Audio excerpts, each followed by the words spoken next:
Hello, and welcome to 6th lesson on HTML by EasyWebsiteMakers.com. In this lesson we will cover images. Images represent the simplest media element on HTML page. We use them as another tool to represent information to our website visitors. So let's get started. Open your notepad and save the blank file using Save As by typing the file name myfile.html. Now open the saved HTML page with your browser as we did in the previous lessons. Type the doc type HTML and body tags. Now we need the image, so select or download one with medium size and make sure that you save the image in the same folder as your HTML file. The syntax for images in HTML is less than, img, and greater than.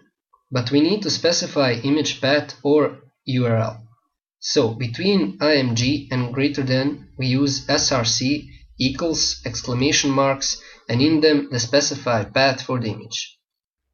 If you save the image in the same folder as we said, you just need to put the name of the image instead of the specified URL.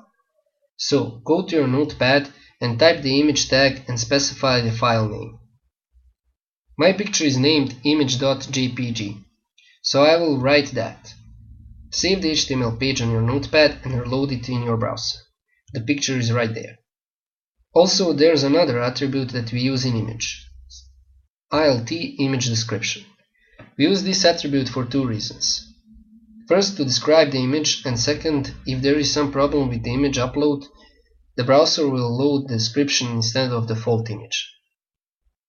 Two more attributes can be very useful. Height and weight of an image. So go to your notepad and in the first tag write height and in the exclamation marks type 300. Do the same with the width. Now save the HTML in your notepad and reload it in your browser. As you can see, the image is stretched or shrinked in the size that you wanted. Also, the image could be used as hyperlink. So use the link tags and specify the google.com again. Save the file and reload it.